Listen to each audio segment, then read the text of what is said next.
దేవుని నామానికి వందనాలు ప్రియమైన వారలారా. ప్రపంచమంతా మరి మే నెల 2వ ఆదివారం మాతృమూర్తుల దినోత్సవంగా మరి సెలబ్రేట్ చేసుకున్న సమయాల్లో మరి మనం ఈరోజు దేవుని యొక్క వాక్యాన్ని ధ్యానం చేస్తూ ఉన్నాం. సో, దేవుడు మరి ఆయన సృష్టిని ఆరంభించినప్పుడు పురుషునిగాను, స్త్రీగాను నరులను సృజించి, ఈ సృష్టి అంతటికి ఆయన ఇచ్చిన వాగ్దానం ఏంటంటే, మీరు ఫలించి అభివృద్ధి పొంది విస్తరించుడి. వారు దేవుని యొక్క సన్నిధిలో ఉన్నప్పుడే దేవుని యొక్క ఉద్దేశ్యం ఏమిటంటే, దేవుడు సృష్టించిన మానవులు వారు ఫలించి, అభివృద్ధి పొంది విస్తరించాలి. దేవుడు ఆయన అభివృద్ధిని లేకుంటే ఫలించుట అనే దాన్ని కోరుకుంటూ ఉన్నాడు. ఈరోజు మాతృమూర్తులైన ప్రతి ఒక్కరూ కూడా దేవుని యొక్క రక్షణ ప్రణాళికలో మరి దేవుడు మిమ్మల్ని ఉంచాడు లేదా మనల్ని ఉంచాడు అన్న విషయాన్ని మనము గమనించాలి. దేవుడు ఒక స్త్రీని ఒక పురుషుణ్ణి ఐక్యపరిచి, ఒక కుటుంబ వ్యవస్థలో ఆయన నడిపించి, ఆ స్త్రీ యొక్క జీవితం ఫలభరితముగా లేకుంటే ఆ కుటుంబానికి ఆశీర్వాదకరముగా ఆయన మార్చాలని ఎప్పుడు కూడా ఇష్టపడుతూ ఉన్నాడు. మనము తల్లి యొక్క ప్రేమను, తల్లి యొక్క త్యాగాన్ని, తల్లి యొక్క సమర్పణను ఎప్పుడు కూడా మనము మర్చిపోలేం. ఎందుకంటే తల్లి యొక్క ప్రేమ దేవుని ప్రేమ తర్వాత అంత ఉన్నతమైన ప్రేమ. అంత గొప్ప ప్రేమ. దేవుడు తల్లికి ఈ యొక్క కుటుంబ వ్యవస్థలో లేకుంటే సంఘంలో, ఒక సమాజంలో, ఒక దేశ నిర్మాణంలో ఒక గొప్ప పాత్రను ఇచ్చాడనేది మనం ఎప్పుడు కూడా మర్చిపోవద్దు. ఈరోజు దేవుని కొరకు వాడబడిన గొప్ప సేవకులైనా, లేకుంటే దేశాని కోసం వీరోచితంగా పోరాడుతున్న సైనికులకైనా, ఎవరికైనా తల్లి మరి పాత్ర చాలా ప్రాముఖ్యం. ఒక వ్యక్తి ఎంత గొప్ప ఉన్నతముగా మరి తన యొక్క స్థాయిలో ఉన్నప్పటికీ కూడా అతను ఒక తల్లికి బిడ్డ అన్న విషయాన్ని మనము మర్చిపోవద్దు. సో, దేవుని యొక్క ప్రేమ, తల్లి ప్రేమ మనము చాలా చక్కగా, చాలా ప్యారలల్‌గా మనము చూడవచ్చు. అంత గొప్పగా దేవుడు ఈ యొక్క సృష్టి వ్యవస్థను ఆరంభించాడు. ఆ సృష్టి వ్యవస్థను ఆరంభించి దేవుడు చెప్తున్న మాట ఏమిటంటే, మీరు ఫలించి అభివృద్ధి పొంది విస్తరించుడి. ఈవెన్ ఆదాము అవ్వలు ఆ యొక్క ప్రాంతం నుంచి తప్పిపోయి బయటికి వచ్చినప్పుడు, ఆజ్ఞ అతిక్రమముతో లోకానికి వచ్చినప్పుడు, దేవుని యొక్క రక్షణ ప్రణాళిక కూడా స్త్రీ కనిన నరుడు, స్త్రీ కనిన నరుని ద్వారా సాతాను యొక్క తల చితకగొట్టబడుతది. సాతాను యొక్క ఉద్దేశ్యం ఎప్పుడు కూడా స్త్రీ కన్నా ఈ నరుడు అంటే మొట్టమొదటిగా పుట్టిన కయ్యూను, ఏబేలు నా యొక్క తలను చితక్కొట్టేస్తారేమోనని ఆ సాతాను ఆ ఇద్దరి బిడ్డల మధ్య విభేదాన్ని లేకుంటే కయ్యూనుకు అసూయ అని పుట్టించి మరి హేబేలును చంపించిన విధానం మనం చూస్తాం. అయితే దేవుని యొక్క వాగ్దానము స్త్రీ కనిన నరుడు యేసు ప్రభువారు ఈ లోకానికి వచ్చి మనవలే ఆయన మన యొక్క శరీరాన్ని ఆయన ధరించుకుని మన పాపాన్ని ఆయన మోసి మనకు రక్షణ ఇచ్చి మనల్ని ఈరోజు విమోచన చేశాడు. ఇంత గొప్ప రక్షణ కార్యాన్ని మరి దేవుడు ఎక్కడ పెట్టాడు అంటే సృష్టి ఆరంభంలో పెట్టాడు. సృష్టి ఆరంభంలో మాతృమూర్తికి ఈ యొక్క ఫలింపు ఇవ్వడం ద్వారా మరి ఈ కార్యాన్ని మనము చూస్తాం. అద్భుతమైన విషయం ఏమిటంటే ఆ మొట్టమొదటిగా మరి దేవుని యొక్క ప్రణాళికలో వచ్చిన కయ్యూను, హేబేలు మరి కనిన తరువాత అవ్వకు ఇవ్వబడిన పేరు జీవము గల ప్రతివానికి తల్లి అని అవ్వకు పేరు ఇవ్వబడింది. మరి ప్రాముఖ్యంగా ఈరోజు మనము మరి ఈ యొక్క దినాన్ని మనము జ్ఞాపకం చేసుకుంటూ ఉన్నాం. ఎంతో చక్కగా మరి మన తల్లులందరినీ మనము గుర్తు చేసుకుని వారికి శుభాకాంక్షలు తెలియజేస్తూ ఉన్నాం. చాలా మంచిది. మనం ఇట్టి రీతిగా మరి మనకు దేవుడిచ్చిన తల్లులను మనం ఎప్పుడు కూడా మరి వారిని సన్మానించాలి, గౌరవించాలి, వారిని మనము కేర్ తీసుకోవాలి అనేది దేవుని యొక్క చిత్తం. సో, దేవుని యొక్క చిత్తంలో మరి మనము బైబిల్ గ్రంథంలో మనము చూసినప్పుడు ఎంతో మంది మాతృమూర్తుల గురించి రాయబడటం మనం చూస్తాం కదండీ! ఎప్పుడు కూడా మనము మాతృ దినోత్సవం రాగానే మనము మొట్టమొదటిగా మనము గుర్తొచ్చేది హన్నా గుర్తొస్తది. లేదంటే మనకి యోకోబేదు గుర్తొస్తది. లేదా తిమోతి యొక్క అమ్మగారు యునెకే లేదా తన యొక్క అవ్వ అయిన లోయి. ఇలా మనకి వారందరూ కూడా ఆ సమయంలో మనము ధ్యానం చేస్తూ ఉంటాం. యెస్. వారందరూ కూడా చాలా చక్కగా వారి బిడ్డలను దేవునిలో వారు మరి ఆహ్, పెంచి దేవుని కొరకు రోషంగా నిలవబెట్టి, దేవుని యొక్క మహిమను అనేక మందికి వారు ప్రచురం చేయటానికి వారు వెన్నుముకగా లేదంటే వారి తో పాటు వారు ఉన్నారు అన్న విషయాన్ని మనం ఎప్పుడు కూడా మర్చిపోవద్దు. గొప్ప సాక్ష్యాలు అవి. ఆ మాటకొస్తే దేవుని యొక్క వాక్యంలో రాయబడిన భక్తులందరి జీవితాల్లో కూడా తల్లి పాత్ర బాగా దేవుని కొరకు వాడబడిన ప్రతి వ్యక్తి జీవితంలో కూడా తల్లి పాత్రను మనం ఎప్పుడు కూడా తీసివేయలేం. అంత గొప్ప పాత్రను దేవుడు తల్లికి ఇచ్చాడు. ఒక కుటుంబం నిలవబడాలన్నా, ఒక సమాజం నిలవబడాలన్నా, ఒక దేశం బాగుపడాలన్నా తల్లి పాత్ర చాలా ప్రాముఖ్యం. ఎందుకంటే మనం ఒక సామెత వింటాం.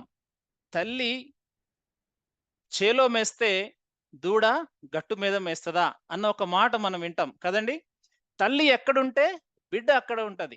సో, తల్లి ఏ విధంగా బిడ్డను మౌల్డ్ చేస్తే బిడ్డ ఆ విధంగా ఎదుగుతది. అంతేగాని తల్లి మరి చెడు కార్యాల వైపు బిడ్డలను మరలిస్తే బిడ్డలు కూడా చెడు కార్యాల వైపు వెళ్ళిపోతారు. మనందరికీ ఎవ్వరికీ కూడా మన బిడ్డలు చెడు కార్యాల వైపు వెళ్ళాలి అనేది ఎవ్వరికీ ఇష్టం లేదు.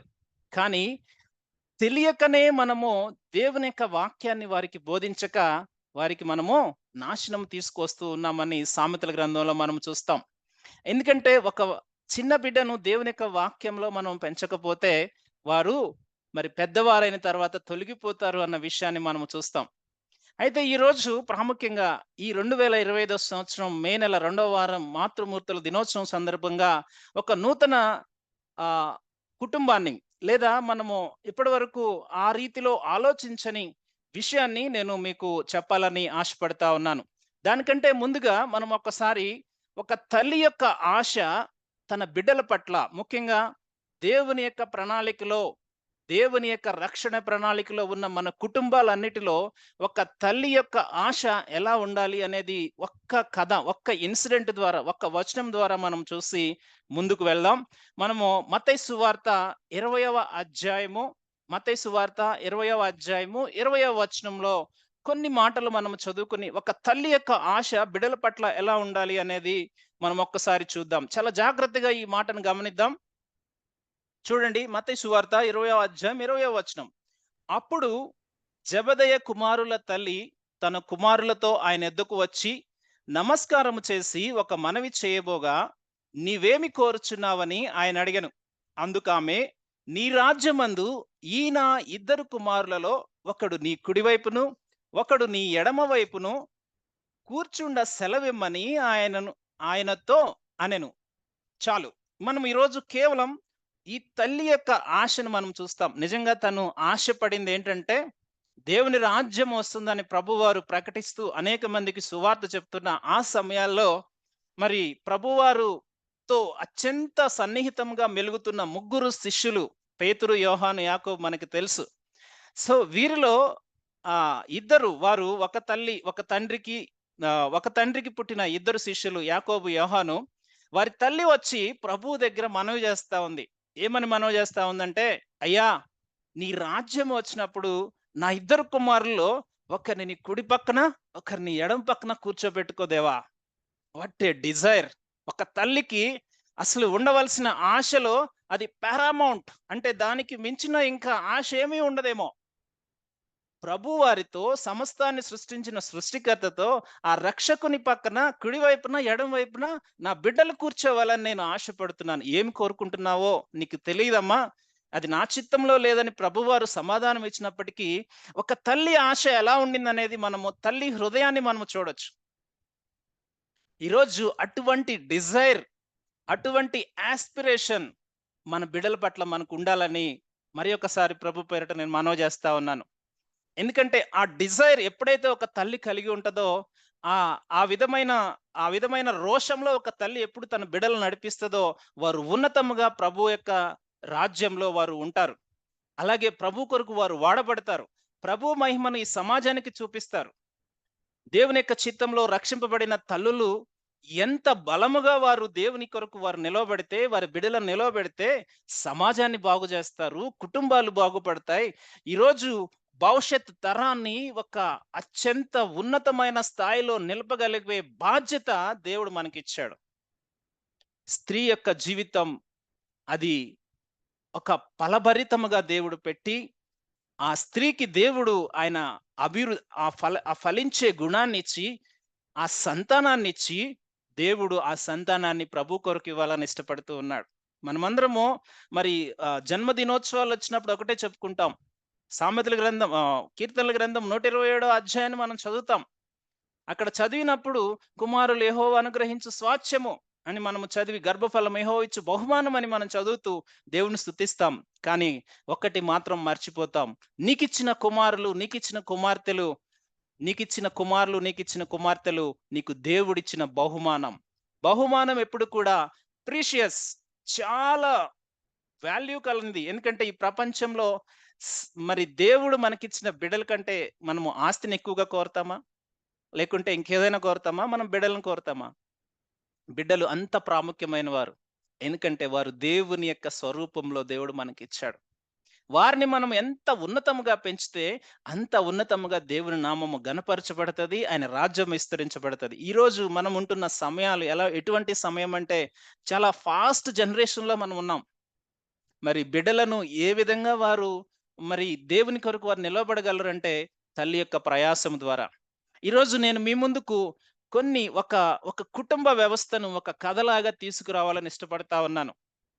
మనము గొప్ప తల్లులు, ఎంతో గొప్ప తల్లులను, వీర నారీమణులను మనము చూసాం.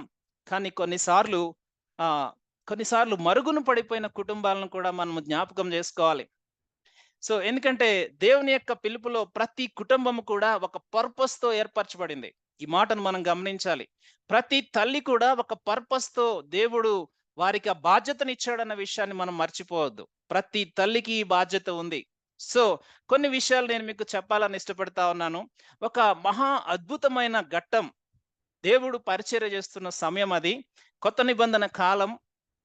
దేవుడు 3:30 సంవత్సరాలు ఆయన ఒక్క సమయం కూడా లేకుంటే ఒక గడియ కూడా ఆయన తీరిక లేకుండా పరిచర్య చేస్తున్న రోజులవి. ఎందుకంటే ఆ దేవుని రాజ్యం సమీపించబడింది. అనేక గ్రామాల్లో, అనేక ప్రాంతాల్లో దేవుడు సువార్త చెప్తూ అలసటల పడి కూడా తీరిక లేకుండా, విశ్రాంతి లేకుండా ఆయన పనిచేస్తున్న సమయాలవి. అటువంటి సమయాల్లో ఒక కుటుంబాన్ని గురించి ఈరోజు మనము ధ్యానం చేయబోతా ఉన్నాం. ఈ కుటుంబం గురించి, ఈ కుటుంబంలో ఉన్న సంతానం గురించి అది 4 సువార్తల్లో కూడా అది లిఖించబడింది. 4 సువార్తల్లో లిఖించబడిన ఒకే ఒక్క ఈక్వల్ పాయింట్ ఏంటంటే అది యేసుక్రీస్తు వారి పునరుద్ధానం. యేసుక్రీస్తు వారి పునరుద్ధానం గురించి 4 సువార్తల్లో రాయబడింది. యేసుక్రీస్తు వారి యొక్క పుట్టుక గురించి కేవలం 2 సువార్తల్లోనే రాయబడింది. మిగిలిన 2 సువార్తల్లో ఆయన పరిచర్య ఆరంభము రాయబడింది. కానీ పునరుద్ధానము 4 సువార్తల్లో రాయబడింది. అలాగే ఈ కుటుంబము ద్వారా జరిగిన సంగతి 4 సువార్తల్లో కూడా అది రాయటం మనం చూస్తాం. ఎంత గొప్ప ఆధిక్యత! మనం అనుకోవచ్చు ఆ కుటుంబము మరుగున పడిపోయింది. ఆ కుటుంబంలో ఆ తల్లి చేసిన ప్రయాసము అది ఎవరు గుర్తించలేదు. మరి మోషే తల్లి యొక్క ప్రయాసాన్ని అందరూ గుర్తుపెట్టుకుంటున్నారు. హన్నా యొక్క ప్రయాసాన్ని అందరూ గుర్తుపెట్టుకుంటున్నారు. మరి నేను చేస్తున్న ప్రయాసమును నా దేవుడు గుర్తుపెట్టుకుంటాడా? నా పిల్లలను ఘనంగా ఆయన వాడుకుంటాడా? అని సందేహాలతో సమాధానాలు లేకుండా ఈరోజు మదర్స్ డే రోజు నువ్వు కూర్చుని ఉంటే దేవుడు తప్పకుండా మనతో మాట్లాడడానికి ఇష్టపడుతున్నాడు. దేవుడు ఒక మాట అంటాడు, నీ తల్లి అయినా మరచునేమో గాని నేను నిన్ను మరవను, నా అరచేతుల్లో నిన్ను చెక్కుకొని ఉన్నాను. అయితే ఆ అరచేతుల్లో చెక్కుకొని ఉన్న ఆ బిడ్డ దేవుని చేతిలోకి వెళ్ళటానికి ఒక అద్భుతమైన పాత్ర పోషించేది తల్లి మాత్రమే. ఆ తల్లి యొక్క ప్రయాసం ఎంత ఉంటే చిన్నతనంలో ఆ బిడ్డలను పెంచే విషయంలో, ఎందుకంటే బిడ్డలు తల్లితో ఎక్కువగా వారు కలిసి ప్రయాణం చేస్తారు తండ్రి కంటే కూడా. పాత రోజుల్లో అయినా మరి అధునాతన యుగంలోనైనా వారు తల్లితోనే ఎక్కువ సమయం వారు గడుపుతారు. వారు తల్లితో గడుపుతారు గనుక బిడ్డలను పెంచవలసిన బాధ్యత, భారము, ముఖ్యంగా దేవుని కొరకు రోషముగా వారు నిలపవలసిన బాధ్యత తల్లి మీద ఉంది. అయితే ఆ కుటుంబము ఎంత ఆశ కలిగి ఉందంటే ప్రభువారు పరిచర్య చేస్తూ ఉన్నప్పుడు ఒకానొక సమయంలో ఒక ప్రాంతానికి వచ్చినప్పుడు వారు ఎంత ఆశపడుతూ ఉన్నారో ఆ ప్రభువును చూడాలి, ఆ ప్రభువును కలుసుకోవాలని ఆ కుటుంబం అంతా ఆశపడుతూ ఉంది. దేవుడు ఆ ప్రాంతానికి, ఆ మారుమూల ప్రాంతానికి ఆయన ప్రయాణమై వచ్చాడు. ఆ ఊరంతా కూడా అప్పటికే యేసు ప్రభువారు చేస్తున్న అద్భుతాలు, ఆశ్చర్యకార్యాలు, ముఖ్యంగా ఆయన బోధిస్తున్న బోధలు, ఆ సువార్త అవంతా విని ప్రజలు తండోపతండాలుగా, గుంపులుగా, బహు జన సమూహాలుగా ఆయన వెంటబడుతున్న ఆ సమయము. ఎక్కడ చూసినా ప్రభువారి గురించి చర్చ, ఎక్కడ చూసినా లేఖనాలు నెరవేరబోతున్నాయి. ఆ దేవుడు ఈ లోకానికి వచ్చి ఆయన సువార్త చెప్తున్నాడు. ఆయన చెప్తున్న మాటలు వినటానికి గంటలు తరబడి ఎదురు చూస్తున్న సమయాల్లో ఒక అద్భుతమైన ఘట్టం అక్కడ ఏర్పరచబడబోతా ఉంది. ఒక కుటుంబంలో ప్రభువారు వస్తున్నారని ఎప్పుడైతే ఆ యొక్క ఇన్ఫర్మేషన్ వచ్చిందో, ఆ సమాచారం వారు అందుకున్నారో, మరి సంబరపడిపోతా ఉన్నారు. ఎందుకంటే వారి దగ్గరికి ప్రభు వస్తా ఉన్నాడు. ఆ ప్రభువును కలుసుకోవాలి. ఆ ప్రభువు మాట్లాడేది వినాలి. ఆ ప్రభువు చెప్పేది మేము ఆచరించాలి. ఆ ప్రభువును చూస్తూ మేము ఆరాధించాలి అని వారు ఎంతో ఆశపడుతూ ఉన్నారు. అటువంటి ఒక కుటుంబము, పేరు లేని కుటుంబము. ఆ ఆ కుటుంబంలో ఆ తల్లి గురించి చెప్పబడలేదు. ఆ కుటుంబంలో ఉన్న బిడ్డల గురించి చెప్పబడలేదు. కానీ ఒక కుటుంబం మాత్రం ఉండింది. అద్భుతమైన విషయం ఏమిటంటే, ఆ కుటుంబము ఎంత ఆసక్తితో ఉండిందో. ఈరోజు నేను 3 విషయాలు మీకు చెప్పాలని ఆశపడుతూ ఉన్నాను. మీ బిడ్డలను ప్రభువులో మీరు పెంచాలి అంటే, వారికి ప్రభువు పట్ల ఆసక్తిని పెంచండి. వారికి ప్రభువు పట్ల ఆ ప్రేమను పెంచండి. ఆ దేవుని పట్ల వారికి గౌరవాన్ని పెంచండి. ఆ దేవుణ్ణి ఆరాధించే లక్షణాలను వారికి పెంచండి. ఎందుకంటే ఈరోజు వాక్యం మనకి ఎంతో అవైలబుల్‌గా ఉంది. మనము చాలా సార్లు చిన్న బిడ్డలని ఏం చెప్తామంటే, "నాన్న నువ్వు బైబిల్ చదివావా? నాన్న నీకు మెమరీ వర్స్ గుర్తుందా? నాన్న నీకు అది గుర్తుందా? ఇది గుర్తుందా?" అని అడుగుతాం. కానీ నిజంగా మనము మెమరీ వర్సెస్ గుర్తుపెట్టుకుని వారికి మనం చెప్పగలుగుతూ ఉన్నామా? మనము స్టోరీలుగా చెప్పగలుగుతూ ఉన్నామా దేవుని యొక్క వాక్యాన్ని? మనము మరి మిషనరీస్ గురించి చెప్పగలుగుతూ ఉన్నామా అనేది ప్రశ్నించుకోవాలి. మనము ఎంత ఆసక్తి చూపిస్తామో బిడ్డలు అంత ఆసక్తితో నేర్చుకుంటారు. ఎప్పుడు కూడా తల్లి చేలో మేస్తే బిడ్డ ఆ జంతువు అనేది గట్టు మీద మేయదు. తల్లి ఎక్కడుంటే బిడ్డ అక్కడుంటే తల్లి చెప్తే వినరు. తల్లి యొక్క ప్రవర్తన చూసి బిడ్డలు వస్తారు. చాలా సార్లు మనం చెప్తే వింటారు అనుకుంటాం. కానీ మన ప్రవర్తన, వారి ముందు నువ్వు మోకాలు వేసి ప్రార్థన చేయగలుగుతున్నావా? వారికి నువ్వు ఆసక్తితో ఆ మాటలు చెప్పగలుగుతూ ఉన్నావా? తల్లి యొక్క డెసిషన్ ఒక బిడ్డ యొక్క జీవితాన్ని మారుస్తది. మోషే మోషేకు తల్లికి ఉన్న సమయము కేవలం 4 సంవత్సరాలు, 5 సంవత్సరాలు మాత్రమే. ఉగ్గుపాలతో దేవుని యొక్క ప్రేమను, దేవుని యొక్క పిలుపును, దేవుని యొక్క కృప ఏమిటో 4, 3 సంవత్సరాల్లో ఒక చిన్న బిడ్డకు చెప్పగలిగితే, ఈరోజు తల్లులతో పాటు ఉన్న మరి బిడ్డలు కొన్ని సంవత్సరాలు మనతోనే ఉంటున్నారు వారు స్టడీ పర్పస్‌లో కదా! వారు ఉద్యోగానికి వెళ్ళే ముందు ఎంత సమయం మనతో గడుపుతూ ఉన్నారు. కానీ తల్లులు మరి అత్యంత ప్రాముఖ్యమైన పాత్ర పోషించాలి. హన్నా విషయంలో కూడా అదే. అయితే ఈ కుటుంబం గురించి నేను చెప్తాను. మిమ్మల్ని ఎక్కువ సమయం నేను అక్కడ సర్ప్రైజింగ్‌గా పెట్టను గానీ, ఆ కుటుంబం యొక్క ఆసక్తి ఎంత ఆసక్తి అంటే ఆ దేవుడిని చూడాలి. ఆ కుటుంబం అంతా కూడా మాట్లాడుకుంటూ ఉన్నారు. ఆ రోజు యేసు ప్రభువారు ఆ ప్రాంతానికి వస్తున్నారన్న సమాచారం వచ్చింది. ఎంతో మంది బయలుదేరుతా ఉన్నారు. ఈ కుటుంబం కూడా బయలుదేరాలని ఇష్టపడింది. కానీ కొన్ని కారణాల వల్ల మరి ఆ తల్లి కొడుకులు లేకుంటే ఆ తల్లి బిడ్డలు మాట్లాడుకుంటా ఉన్నారు. మరి వారి యొక్క తండ్రి కూడా మాట్లాడుకుంటా ఉన్నాడు. మరి ఏ కారణం చేతనో తల్లి రాలేకపోయింది. తండ్రి రాలేకపోయాడు. కానీ ఒక చిన్న బిడ్డను మాత్రం వారు పంపించడానికి ఇష్టపడ్డారు. ఆ బహుజన సమూహముతో ఇక బాలుడు కూడా వారిని వెంటబడి వెళ్ళడానికి ఇష్టపడ్డాడు. ఎంత ఎంత ఆసక్తి అంటే ఆ బిడ్డకు దేవుని యొక్క వాక్యం వినాలి. ఆ ప్రభువును చూడాలి. ఆ ప్రభువును ఆరాధించాలి అని చిన్నతనం నుంచే తన తల్లి నేర్పిన ఆ కారణాన్ని బట్టి ఆ ఆసక్తితో ఆ బిడ్డ వెళ్ళటానికి మొదలుపెట్టాడు. ఆ బిడ్డ వెళ్ళి ఆ దగ్గరికి వెళ్ళి ప్రభువు దగ్గర బహుశా మొదటి వరుసలో కూర్చున్నాడేమో. ప్రభువు చెప్తున్న మాటలు వింటూ ఉన్నాడేమో. ఉదయం నుంచి ప్రభువు చెప్తూ ఉండగా సాయంకాలం వరకు అదే ఆసక్తితో ఆ బిడ్డ వింటూ ఉన్నాడు. ఆ బిడ్డ ఎక్కడో ఉన్నాడు అంటే ఒక్కసారి మనము చూద్దాం. యోహాను సువార్త 6వ అధ్యాయము, యోహాను సువార్త 6వ అధ్యాయము లేదా మత్తయి సువార్త 14వ అధ్యాయం 13వ వచనం కూడా మనం చూడవచ్చు. మత్తయి సువార్త 14వ అధ్యాయము మనము చూసినట్లయితే ఒక చిన్న సమాచారం అక్కడ రాయబడి ఉంటుంది చూడండి. 14వ అధ్యాయం 13వ వచనం. యేసు ఆ సంగతి విని దోణి ఎక్కి అక్కడ నుండి అరణ్య ప్రదేశమునకు ఏకాంతముగా వెళ్ళెను. జన సమూహములు విని పట్టణముల నుండి కాలినడకన ఆయన వెంట వెళ్ళిరి. ఆయన వచ్చి ఆ గొప్ప సమూహమును చూసి వారి మీద కనికరపడి వారిలో రోగులైన వారిని స్వస్థపరచెను. సాయంకాలం అయినప్పుడు శిష్యులు ఆయన యొద్దకు వచ్చి అక్కడితో ఆగుదాం. అలాగే యోహాను సువార్త 6వ అధ్యాయము, యోహాను సువార్త 6వ అధ్యాయము ఒక్కసారి త్వరగా ఈ మాట కూడా చదివి మనం ముందుకు వెళ్దాం. చూద్దాం. యోహాను సువార్త 6వ అధ్యాయం చూడండి.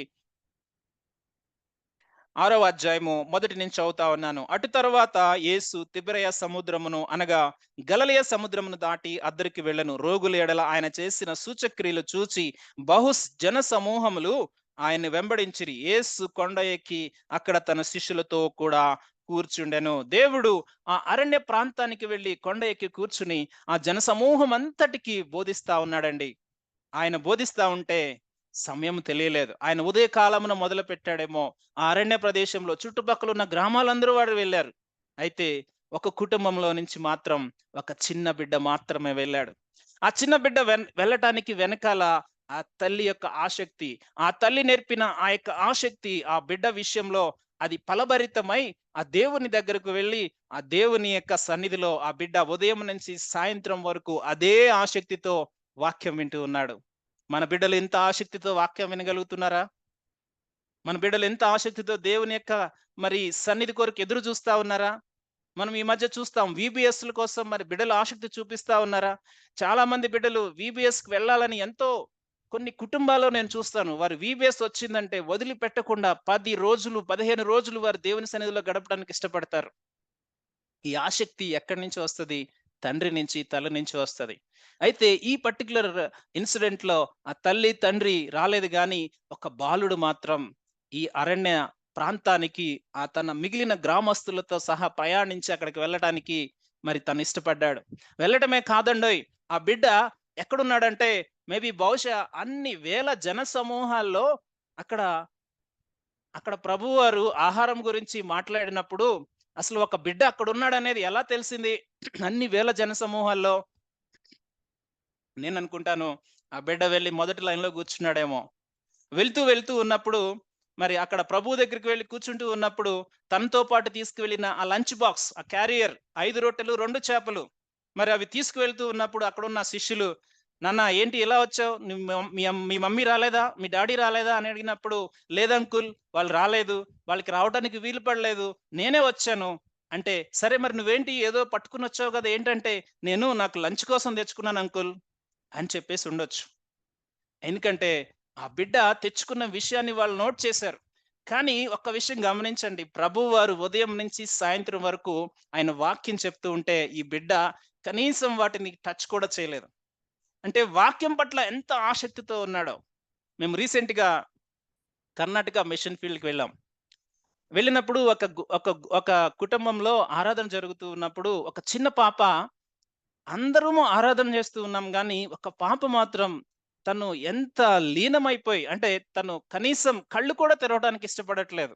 తనని చూస్తూ ఉంటే మాకెంత ఆసక్తి రేగిందంటే, అక్కడ ఉన్న మిగిలిన 10, 20 మంది మీద ఎవరి యొక్క నేత్రాలు, ఎవరి యొక్క దృష్టి వెళ్ళలేదు గానీ, ఒక చిన్న బిడ్డ మీద మాత్రం ఫోకస్ వెళ్ళింది. ఎప్పుడు కూడా ఆసక్తి కలిగి ఉన్న బిడ్డలను ఎప్పుడు కూడా ఆయన సేవకులు చూస్తారు లేదా ఆయన చూస్తాడు. ఇక్కడ ఈ బిడ్డకున్న ఆసక్తిని అక్కడున్న శిష్యులు గమనించారు. ఎందుకంటే ఉదయం నుంచి సాయంత్రం వరకు తీసుకువెళ్ళిన ఆ యొక్క క్యారియర్ తను తినలేదు. దీని వెనకాల ఒకటే మాట నేను చెప్తానేంటంటే, తల్లికి వీలు పడలేదు ఏ కారణమో, తండ్రికి వీలు పడలేదు ఏ కారణమో తెలీదు గానీ, ఈ బిడ్డ మాత్రం అక్కడ దేవుని సన్నిధిలో అదే రీతిగా దేవుని యొక్క వాక్యాన్ని వింటా ఉన్నాడు. అందుకే దేవుని యొక్క వాక్యం సెలవిస్తా ఉంది. ద్వితీయోపదేశ కాండంలో ప్రభువు మాట్లాడుతూ ఒక మాట అంటాడు. 4వ అధ్యాయం 9వ వచనంలో, 6వ అధ్యాయం 4వ వచనంలో, మీ బిడ్డలకు వాక్యాన్ని ఎలా నేర్పాలి అంటే, వారు కూర్చున్నప్పుడు, వారు నడిచినప్పుడు, వారు పండుకున్నప్పుడు, వారు త్రోవలో ఉన్నప్పుడు, ఎప్పుడు కాదు అంటే ఎప్పుడైనా నేర్పాలి. ఎందుకంటే ఆ వాక్యమే ఈరోజు ప్రపంచాన్ని సృష్టించింది. ఆ వాక్యమే శరీరధారుడిగా మన మధ్యకొచ్చాడు. ఆ వాక్యమే మనల్ని రక్షించింది. ఆ వాక్యం లేకపోతే ప్రపంచం లేదు. ఆ వాక్యం లేకపోతే నువ్వు లేవు, నేను లేను. నీ అస్తిత్వము, నా అస్తిత్వము, నీ రక్షణ, నా రక్షణ, నా నిత్య జీవము, నీ నిత్య జీవము ఆ వాక్యములో ఇమిడి ఉంది. ఈరోజు వాక్యానికి ఎంత ప్రాధాన్యత ఇస్తున్నావు సహోదరి, సహోదరుడా? నువ్వు తల్లిగా దేవుడు నీకిచ్చిన రెస్పాన్సిబిలిటీ నువ్వు నిజంగా నీ బిడ్డను దేవునిలో నడపగలుగుతున్నావా? ఆ తల్లి నేర్పింది ఆసక్తి. ఇవన్నీ రాయబడవండి. కొన్ని కుటుంబాలు మరుగున పడతాయి అనుకుంటాం మనం.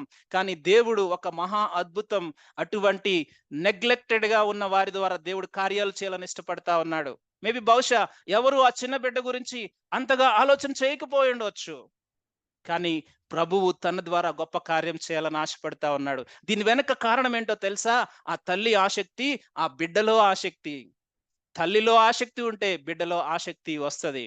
అందుకే తిమోతితో అంటాడు ఒక మాట, తిమోతి నువ్వు చిన్నప్పటి నుంచి నేర్చుకున్నావే, నీ తల్లి దగ్గర, నీ అవ్వ దగ్గర నువ్వు నేర్చుకున్న వాటిని నువ్వు బట్టి నీ విశ్వాసాన్ని కాపాడుకో. నువ్వు చిన్నప్పటి నుంచి ఉన్నావు గదా! ఓ సమూయేలు నువ్వు చిన్నప్పటి నుంచి విన్నావు గదా! అదే వాక్యము దేవుని సన్నిధిలోనికి వచ్చి నిన్ను ఆరాధన చేసేలాగా చేసింది. సమూయేలు నువ్వు గొప్ప ప్రవక్త కాబోతావు. ఓ మోషే నువ్వు గొప్ప ప్రవక్త కాబోతావు. దీని వెనక ఎవరో తెలుసా? తల్లులు. పౌలు నువ్వు గొప్ప సేవకుడు కాబోతున్నావు. తల్లి గర్భంలో నేను నిన్ను రూపొందించుకున్నాను. ధర్మశాస్త్రాన్ని ఆపోసన పట్టాడు. దీనన్నిటి వెనకాల కారణం తల్లి నేర్పుతున్న ఆసక్తి. ప్రియమైన సహోదరి సహోదరులారా, మాతృమూర్తులారా, దేవుడు మరొకసారి గుర్తు చేస్తున్నాడు. ఏ ఆసక్తితో నువ్వు బిడ్డకు వాక్యాన్ని నేర్పిస్తున్నావు? ఈరోజు మొదటి పాయింట్ నువ్వు గుర్తుపెట్టుకోవాల్సింది ఏంటంటే, నీకు మొదట ఆసక్తి ఉందా? నీకు దేవుని పట్ల మొదట ఆసక్తి ఉందా? లేకుంటే లోకంలో విషయాల పట్ల ఆసక్తి ఉందా? బిడ్డలకు ఈ ఆసక్తిని నువ్వు నూరు పోస్తున్నావా? చెప్తాం, పాటలు పాడతాం. నా శ్వాస నీవే, నా ప్రాణం నీవే, నా జీవం నీవే, నా రక్షణ నీవే. నిజంగా అది ప్రాక్టికల్‌గా నీ యొక్క బిడ్డల జీవితాల్లో అది ఇంప్లిమెంట్ అవుతుందా? నువ్వు ఆసక్తి కలిగి ఉంటే నేర్పిస్తావు. ఆసక్తి కలిగి ఉంటే దేవునికి శ్రేష్టంగా ఆయన చేతిలో పెట్టడానికి ఇష్టపడతావు. అలాగే మనం చూస్తాం, ఇంగ్లాండ్ దేశాన్ని కదిలించిన జాన్ వెస్లీ, తన యొక్క అన్న చార్లెస్ వెస్లీ, వారి యొక్క విజయం వెనకాల ఒక తల్లి ప్రయాసం ఉండింది. ప్రతిరోజు రాత్రి ఒక్కొక్క బిడ్డ దగ్గరికి వెళ్లి ప్రార్థన చేసిన తల్లి యొక్క సమర్పణ ఉంది. వారిని దేవునిలో పెంచిన కృషి ఉంది. వారి దేవుని పట్ల ఆసక్తిని రేపిన మరి గొప్ప సాక్ష్యం ఉండింది. ఈ 5 రొట్టెలు 2 చేపలు తీసుకుని వెళ్ళిన బిడ్డ జీవితం వెనకాల తల్లి యొక్క ప్రయాసం ఉండింది. బిడ్డలకు నార్మల్‌గా ఆసక్తి రాదు. ఎందుకంటే వారు వారి యొక్క వారికుంటున్న ఆ యొక్క ఆ యొక్క స్టడీ పాయింట్ ఆఫ్ వ్యూలో లేకుంటే లోకం పాయింట్ ఆఫ్ వ్యూలో వారు ఈజీగా పాపానికి లేకుంటే అనేకమైన టెంప్టేషన్స్‌కి వారు అట్రాక్ట్ అయ్యే అవకాశం ఉంది. వాటన్నిటి నుంచి తప్పించేది ఎవరు? దేవుడు నీకిచ్చిన దాన్ని నువ్వు చేయకపోతే, దేవుడు నీకిచ్చిన దాన్ని నువ్వు చేయకపోతే రేపొద్దున దేవుడు నిన్ను లెక్క అడుగుతాడేమో. ఈ బిడ్డ విషయంలో ఆసక్తిని తల్లి నరాల్లో నూరిపోసింది. అదేంటో తెలుసా? ఆ సాక్షాత్తు ఆ దేవుడే వస్తున్నాడు నాన్న. నువ్వెళ్ళాలి. నాకు రావటానికి కష్టం. మేబీ తనకి చిన్న బిడ్డ ఉందేమో, ఇంకేదో కారణం ఉందేమో మనకి తెలీదు. నేను ఇవన్నీ కూడా ఆ స్టోరీలో భాగంగా చెప్తా ఉన్నాను. అవన్నీ రాయబడ్డాయంటే రాయబడలేదు. కానీ ఒక్కటే చూస్తా ఉన్నాం. ఆ బిడ్డకున్న ఆసక్తి. ఉదయం నుంచి సాయంత్రం వరకు దేవుని యొక్క వాక్యాన్ని వింటా ఉన్నాడు. ఎప్పుడైతే ప్రభువారు శిష్యులకు చెప్తూ ఉన్నారో, శిష్యులతో మాట్లాడుతూ ఉన్నాడు. సాయంకాలం అయిపోయింది. ఈ చీకటి, ఈ అరణ్య సమయంలో వారు ఎక్కడికి వెళ్లి ఆహారం తింటారు? మనమే వారికి ఆహారం పెడదామన్నప్పుడు వారికి ఇమ్మీడియేట్‌గా గుర్తొచ్చింది ఎవరో తెలుసా? ఆ చిన్న బాబు. ఆసక్తితో దేవుని యొక్క వాక్యాన్ని వింటా ఉన్నాడు. కనీసం తన క్యారేజ్ కూడా టచ్ చేయట్లేదు. వెంటనే ఆ బాబు గుర్తొచ్చాడు. ఏమున్నాయి మన దగ్గరంటే, ఏమీ లేవు. కానీ ఒక బాబు దగ్గర నేను చూసానయ్యా. మొదటి పాయింట్ ఆసక్తి. రెండో పాయింట్‌కొస్తున్నాం మనము. ఆ చిన్న బిడ్డ దగ్గరకొచ్చినప్పుడు, ఆ చిన్న బిడ్డ మామూలుగా చిన్నతనంలో బిడ్డలు ఎవ్వరు కూడా వారి యొక్క క్యారేజ్ బాక్స్‌ని షేర్ చేసుకోవడానికి ఇష్టపడరు. కదండీ! మనము మామూలుగా ఉన్నది ఇవ్వటానికే కష్టము. కనీసం ఆకలితో ఉన్నప్పుడు అస్సలివ్వటం కష్టం. కానీ ఆ బిడ్డ షేర్ చేసుకునే విషయాన్ని మనం ఒక్కసారి గమనిద్దాం. Just imagine that point. శిష్యుడొచ్చి, ఆంద్రేయ వచ్చి, ఫిలిప్ వచ్చి అడుగుతా ఉన్నారు.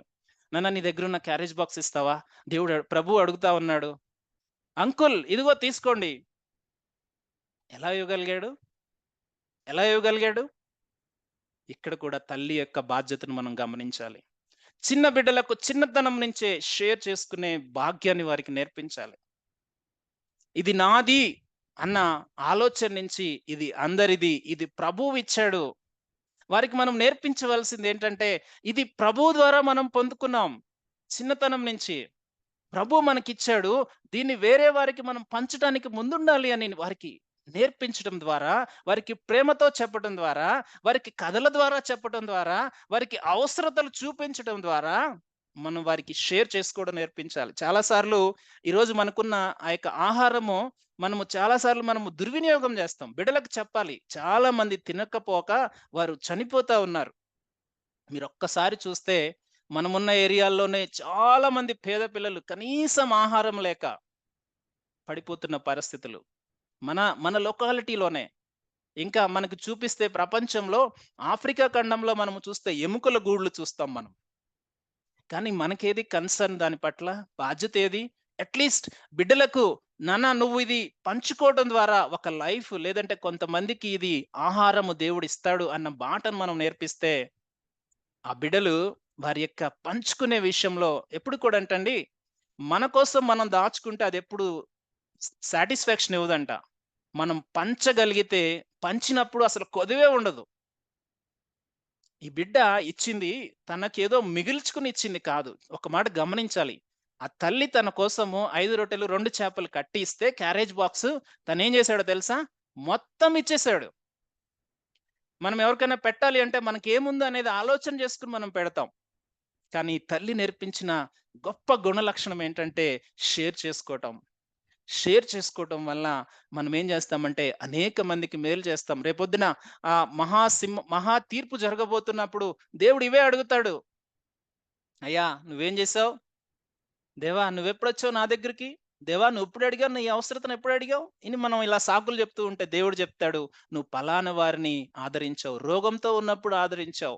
వారికి లేనప్పుడు ఆదరించావు. వారికి చెరసాల్లో ఉన్నప్పుడు దర్శించావు. వారి మీద ఒక కన్సర్న్ కలిగి ఉన్నావు." దేవుడు ఇదే కోరుతా ఉన్నాడు. ఒక్కసారి ప్రభు ప్రేమను మనం ఆలోచన చేస్తే, మనము పంచుకుంటున్నదంతా కూడా నిజంగా అది మనం ప్రభు ప్రేమకు సరిపడా మనం చేయట్లేదండి. ఈ తల్లి నేర్పింది ఒక్కటే, నువ్వు పంచుకోవాలి అని. ఆ బిడ్డకు ఆ యొక్క గుణాన్ని తల్లి ద్వారా మాత్రమే మనం ఇవ్వగలం. చిన్నతనం నుంచే వారికి కొన్ని కొన్ని విషయాలు వారికి తెలియజెప్పడం ద్వారా వారేమవుతారు? పెద్దవారైనప్పుడు అనేక మందికి వారు పంచుకునేవారవుతారు. పంచుకోవటం వల్ల ప్రభు ప్రేమ విస్తరించబడతది. ఈరోజు చాలా మంది, చాలా మంది ఈరోజు గొప్ప సాక్ష్యాలు వారు కలిగి ఉండటానికి కారణం ఏంటో తెలుసా? వారు తల్లులు చూపించిన మాదిరి. రీసెంట్‌గా లేదా అంతకుముందు సమయాల్లో మేము బేస్ క్యాంపస్‌కి వెళ్ళాం. అడ్డతీగల ప్రాంతంలో. ఆ అడ్డతీగల ప్రాంతంలో బేస్ క్యాంపస్ స్థాపించిన వ్యక్తి అన్న నాకు తెలుసు సందీప్ అన్న.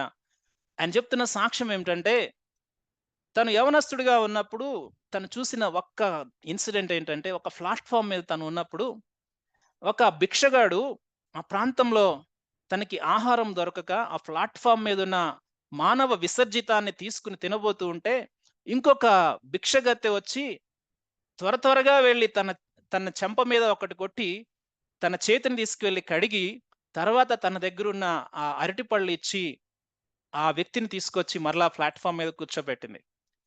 ఆ ఇన్సిడెంట్ ద్వారా దేవుడు తనతో మాట్లాడుతూ ఉన్నప్పుడు, ఒక హెల్ప్ చేయలేని స్థితిలో ఉన్న ఒక ఒక వ్యక్తి ఇంకొక వ్యక్తికి హెల్ప్ చేయగలిగితే, దేవుడు నాకు ఇన్ని ఇచ్చాడు. నేను ఏదో ఆశపడుతూ అటు ఇటు తిరుగుతా ఉన్నాను. నేనెందుకు హెల్ప్ చేయకూడదు అని తను ముందుకొచ్చాడు. ఈరోజు ఆ ట్రైబల్ ప్రాంతంలో దాదాపు అన్ని గ్రామాల్లో దేవుని యొక్క ప్రేమను పంచటానికి దేవుడు తనని వాడుకుంటూ ఉన్నాడు. అంత మాత్రమే కాదు. 120 మంది అనాథ బిడ్డలను అక్కడ పెట్టి తన యొక్క ఖర్చులతో వారిని పోషించడానికి దేవుడు సహాయం చేస్తూ ఉన్నాడు. ఎందుకు ఈ మాటలు చెప్తూ ఉన్నానంటే, పంచుకోవటంలో ఆశీర్వాదం ఉంది. పంచుకోవటంలో ప్రేమ విస్తరించబడతది. ఒకవేళ ఆ బిడ్డ గనక ఆ రోజు తనకున్న క్యారియర్ ఇవ్వకపోతే, "అంకుల్ నాకు ఆకలేస్తుంది నేను తినాలి గదా! సాయంత్రం అయిపోయింది గదా!" అని తను ఎన్నైనా సాకులు చెప్పవచ్చు. కానీ తన దగ్గర ఉన్నది మొత్తం తను ఇవ్వటానికి ఇష్టపడ్డాడు. ఈరోజు మనము దేవుని యొక్క మన దేశంలో మదర్ తెరీసా అని మనం పిలుచుకుంటున్నాం గదా! మదర్ తెరీసా ఎలా అవుతారు? ఆవిడ మదర్ కాదండి. ఆవిడకి పిల్లలు లేరు. ఆవిడకి పెళ్ళే అవ్వలేదు. ఆవిడ యుగోస్లేవియా దేశాన్నించి పరిగెత్తుకుని భారతదేశాన్ని ప్రేమించి వచ్చింది. ఆవిడ చేసింది కేవలం ఒక్కటే పంచుకోవడం. ఆ పంచటం ద్వారా తల్లి లేని ఒక స్త్రీ కొన్ని కోట్ల మందికి తల్లి అయింది. కొన్ని దశాబ్దాలుగా, కొన్ని శతాబ్దాలుగా మదర్ తెరీసాని మనం గుర్తు చేసుకోగలుగుతున్నాం. కారణం ఏంటో తెలుసా? పంచుకోవటం. ప్రభువు మన కొరకు, మన కొరకు, మనల్ని రక్షించుట కొరకు ఆయన తన స్థానాన్ని విడిచిపెట్టి ఆయన మన కొరకు బలిగా పంచుకోవడానికి, అర్పించుకోవడానికి ఈ లోకానికి వచ్చాడు. ఆయన ఒక్కటే చెప్తూ ఉన్నాడు, సహోదర ప్రేమ నిలవనీయుడై. ఈరోజు తల్లులముగా, తండ్రులముగా, లేకుంటే బాధ్యత కలిగిన సమాజంలో పౌరులముగా మనము మాదిరి చూపించకుండా, మనము స్వార్థముగా బతికి, మన బిడ్డలు మాత్రం మరి మంచిగా ఉండాలని మనం ఇష్టపడితే, అది నిజంగా పంచుకోవటం అవుతదంటారా? వారికి చిన్నతనం నుంచే పంచుకోవటం మనం నేర్పాలి. ఎందుకంటే దేవుని యొక్క వాక్యం సెలవిస్తా ఉంది. "ఒక్కని భారములు ఒకడు మోస్తూ" గలతీ పత్రిక 6వ అధ్యాయంలో మనం చూస్తే, "ఒక్కని భారములు ఒకడు మోస్తూ క్రీస్తు యొక్క నియమమును నెరవేర్చుడి." మనము ఆతిథ్యం ఇవ్వటం ద్వారా తెలియకయే దేవదూతలకు వారు ఆతిథ్యం ఇచ్చారు అన్న మాటను మనము చూస్తాం. ఆతిథ్యం ఇవ్వటం అంటే మీ ఇంటికొస్తే మాకేమిస్తారు? మీ ఇంటికెళ్తే మా ఇంటికొస్తే మేము మీకేమిస్తాం. ఇది కాదండి. ఇవ్వటం, తీసుకోవటం ఇది గాదు. దేవుడంటాడు, "నువ్వు తిరిగి ఇవ్వలేని వానికి నువ్వు సహాయం చెయ్యి. నువ్వు పిలువు బేదలను, అంగవిహీనులను, పట్టణము వెలుపల ఉన్న వారిని పిలిచి వారికి సహాయం చేయి." నువ్వు చిన్నతనం నుంచే నువ్వు చేసే సహాయాన్ని నీ బిడ్డలు చూస్తూ ఉన్నప్పుడు వారి యొక్క జీవితంలో ఆ ఫ్రూట్ అనేది పెరిగి అది ఫలవృక్షమై అనేక మందికి ఆశీర్వాదం ఇస్తది. అది నువ్వే చేయకుండా నీ చేతులను కట్టేసుకుని చేయగలిగే సహాయాన్ని చేయకుండా కట్టేసుకుంటే దేవుడంటాడు, మంచి చేయగలిగి చేయకపోతే అది పాపము. నీ పక్కనున్న వారు ఆకలితో అలమటిస్తూ ఉంటే, నువ్వు మాత్రం బిర్యానీ వండుకొని తింటూ ఉంటే, అది నిజంగా సహోదర ప్రేమేనా? కాదు, కాదు. మదర్ తెరీసాకే ఒక ఇన్సిడెంట్ తన జీవితంలో ఏం జరిగిందంటే, ఒకానొక సమయంలో కలకత్తాలో ఒక ఫ్యామిలీ వారు చాలా రోజుల నుంచి ఆహారం లేకుండా ఉన్నారు. ఆహారం లేకుండా ఉంటే మదర్ తెరీసాకి ఆ ఇన్ఫర్మేషన్ వచ్చింది. మదర్ తెరీసా ఎప్పుడు కూడా అవసరత ఉంటే అది తనేం చేస్తదంటే, ముందు నేనెళ్లి ఏం చేయగలనో అది చేయాలని తను ఆశపడతది. అందుకే అంటదావిడ, "ప్రార్థించే పెదవులకి నా సహాయం చేసే చేతులు మిన్నా" అని. అంటే ఆవిడ ప్రార్థన చేయలేదని కాదు. అవసరత కనబడతా ఉంటే వెళ్లి సహాయం చేయాలి. ఆవిడ చేయగలిగిన సహాయం చేయాలి. వారం రోజుల నుంచి ఒక కుటుంబము ఆహారం లేకుండా బాధపడుతుందని ఎప్పుడైతే తనకి ఇన్ఫర్మేషన్ వచ్చిందో, తను పరుగు పరుగున వెళ్లి తన దగ్గరున్న వనరులతో కొంత రైస్, కొంత వెజిటబుల్స్, కొంత ఆయిల్ ప్యాకెట్ ఇలా తీసుకొని వెళ్లి ఆ కుటుంబానికి ఇవ్వాలని తను పరిగెత్తుకుంటూ వెళ్లి ఆ కుటుంబానికి ఇచ్చినప్పుడు, ఆ కుటుంబం ఏం చేసిందో తెలుసా? అక్కడున్న ఆ మాతృమూర్తి ఏం చేసిందో తెలుసా? ఈ మాట వింటే నాకు చాలా బాధేస్తుంది. ఆ కుటుంబము అవసరత కొరకు మదర్ తెరీసా ఆ తనకున్న ఆ సరుకులు తీసుకువెళ్తే తనేం చేసిందో తెలుసా? ఆ తెచ్చిన రైస్‌లో ఇమ్మీడియేట్‌గా సగం తీసుకొని, ఆ వెజిటబుల్స్‌లో కొన్ని తీసుకొని, ఆ కుటుంబం దగ్గరికి పరిగెత్తుకుంటా పక్కనున్న కుటుంబం దగ్గరికి పరిగెత్తుకుంటా వెళ్ళిందంట. ఏంటయ్యా రీజన్ అని చూస్తే, వారు కూడా కొన్ని దినాల నుంచి ఆహారం లేకుండా ఉన్నారు. సో, ఈ తల్లి ఏం చేసిందో తెలుసా? తనకు వచ్చిన దాన్ని ఇమ్మీడియేట్‌గా పక్కనున్న వారి దారికి పంచుకోవడానికి ఇష్టపడింది. ఇప్పుడేమైంది? తిను పంచుకోవటం వల్ల పక్కనున్న ఫ్యామిలీ బ్రతికించబడింది. ఈ విషయాన్ని మనం మర్చిపోవద్దు. మన దగ్గర ఉన్నది కొంచెమే. అదిస్తే మనం వేరే వాళ్ళ యొక్క జీవితాన్ని బ్రతికించగలుగుతాం. వారిని నిలబెట్టగలుగుతాం. చాలా సార్లు నాకెంతో వచ్చిన తర్వాత చేస్తాం. కొన్ని కోట్లొచ్చిన తర్వాతో, కొన్ని భవనాలొచ్చిన తర్వాతో, బాగా నేను సెటిల్ అయిన తర్వాతో చేస్తాం. దేవుడు అది అడగట్లేదు. ఈ టైంలో దేవుడు నీకిచ్చిన దాన్ని నువ్వేం జేస్తున్నావు? ఆ బిడ్డ చేతిలో 5 రొట్టెలు, 2 చేపలున్నాయి. సంపూర్ణంగా ఇవ్వటానికి ఇష్టపడ్డాడు. కొంచెం కూడా తన దగ్గర పెట్టుకోలేదు. మొదటిది తల్లి ఆసక్తి. రెండవది ఆ బిడ్డ యొక్క ప్రాక్టికల్ లైఫ్. చూస్తున్నాం గదా! తల్లి ఆసక్తి ఉంటే బిడ్డలు ప్రాక్టికల్‌గా వాడబడతారు. సో, ఈ బిడ్డ చేతిలో ఉన్నది ఇప్పుడేమైంది? ప్రభు చేతిలోకొచ్చింది. ప్రభు చేతిలోనికొచ్చినప్పుడు ఏమైందో తెలుసా? 5 రొట్టెలు, 2 చేపలు ఒక్క చిన్న బిడ్డకు ఆహారం అది. ఎప్పుడైతే ఈ లిటిల్ పోర్షన్ చిన్న ఆహారము లేకుంటే ఒక వ్యక్తికి, ఒక చిన్న బిడ్డకు సరిపడే ఆహారము, ఆ బిడ్డకు మాత్రమే సరిపోతదది. ఎప్పుడైతే ప్రభు చేతిలోకొచ్చినప్పుడు ప్రభు దాన్ని ఆశీర్వదించి ప్రభు దాన్ని ఆశీర్వదించి పంచిపెట్టుడి. ఒకే మాట చెప్పాడు దేవుడు. పంచిపెట్టుడి. ఆ మాట చదువుదామా ఒకసారి చూడండి. 11వ వచనం, 6వ అధ్యాయం 11వ వచనం. యేసు ఆ రొట్టెలు పట్టుకొని కృతజ్ఞతాస్తుతులు చెల్లించి కూర్చున్న వారికి వడ్డించెను. అలాగున చేపలు కూడా వారికిష్టమైనంత మట్టుకు వడ్డించెను. వారు తృప్తిగా తినిన తర్వాత ఏమీయు నష్టపడకుండా ముక్కలు పోగు చేయడని చెప్పిన తర్వాత అక్కడ 12 గంపలు ఎత్తినట్లుగా మనం చూస్తాం. చూడండి, ఆ బిడ్డ యొక్క చేతిలో ఉన్నప్పుడు అది 5 రొట్టెలు, 2 చేపలే. ఎప్పుడైతే ప్రభువు చేతిలో పెట్టాడో, ప్రభువు దాన్ని మల్టిప్లై చేశాడు. దాన్ని ఆశీర్వదించాడు. ఆ ఆశీర్వాదం ఎలా ఉండిందంటే, అక్కడున్న 5,000 మంది పురుషులు తినగా, తృప్తిగా తిన్న మాట కూడా అక్కడ ఉంటుంది. మనం చూస్తాం. వారు తృప్తిగా భుజించిన తర్వాత, ఇంకా మిగిలినవి ఏరితే ఇంకా 12 గంపలయ్యాయి. 5 రొట్టెలెక్కడ, 2 చేపలెక్కడ, 5,000 మంది పురుషులకు తినగా, ఇంకా స్త్రీలు, పిల్లలతో పాటు స్కాలర్స్ చెప్తున్నదేమిటంటే 20,000 మందిగా అక్కడుంటారు అని. వారందరూ తినగా ఇంకా మిగిలింది. ప్రభు చేతిలో పెడితే అదెప్పటికి కూడా ఆశీర్వాదమే. అది మిగులుతది, అది సమృద్ధిగా ఉంటది, అది తృప్తినిస్తది. నీ చేతిలో పెట్టుకుంటే ఏమీ ఉండదు. అది మనం బిడ్డలకు నేర్పించాలి. చిన్నది, చిన్నది నేనేం చేయగలను? ఈ చిన్నదానితో నేనెలా ముందుకు వెళ్ళగలను అని ఎప్పుడు కూడా ఆలోచన చేయడానికి లేదు. నీకున్న చిన్న దాంట్లో నీ బిడ్డలకు చెప్పు, నాన్న ఈ చిన్నదే వేరే వారి యొక్క జీవితాన్ని అది బలపరుస్తది. ఈ చిన్న దాని ద్వారా వారి యొక్క జీవితం నిలబడతది. ఈ చిన్న దాని ద్వారా వారికి ఆహారం దొరుకుతది. ఏదైనా మనము చిన్నది మనం హోల్డ్ చేస్తే అది మనతోనే ఉండి మనకి సాటిస్ఫాక్షన్ ఇవ్వదు. దేవుని యొక్క వాక్యం సెలవిస్తా ఉంది. పంచినప్పుడు కొదువ ఉండదు. పంచినప్పుడు ఏ విధమైన లాస్ ఉండదు. ఈ మాతృమూర్తుల దినోత్సవం రోజు మనకి మరుగు చేయబడిన ఒక కుటుంబాన్ని మనం చూస్తా ఉన్నాం. బహుశా మనము ధ్యానం చేసి ఉండవచ్చు వేరు వేరు కోణాల్లో. కానీ నేను ఆలోచిస్తున్న విధానం ఏమిటంటే, ఆ చిన్న బిడ్డ ఆసక్తి, తల్లి యొక్క పాత్ర.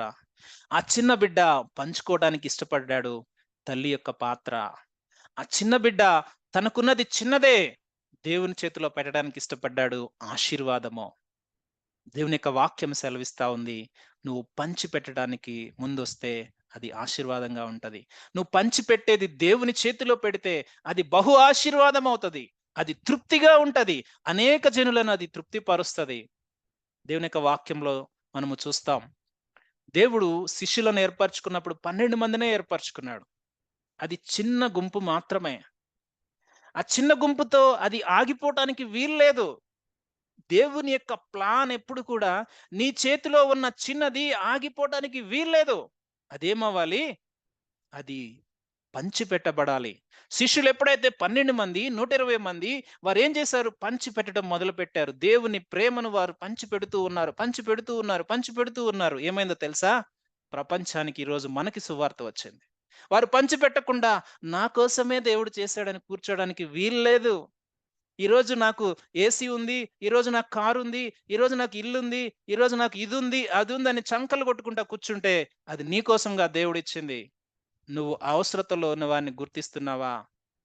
ఆది సంఘం ఎలా ఉండిందంటే, అపోస్తుల కార్యంలో ఒక మాట ఉంటది చూద్దాం. ఆది సంఘము ఒకసారి చూస్తే 4వ అధ్యాయం అపోస్తుల కార్యం 4వ అధ్యాయం 35వ వచనంలో చూస్తే మనం అద్భుతమైన మాట అక్కడ రాయబడి ఉంటుంది చూడండి.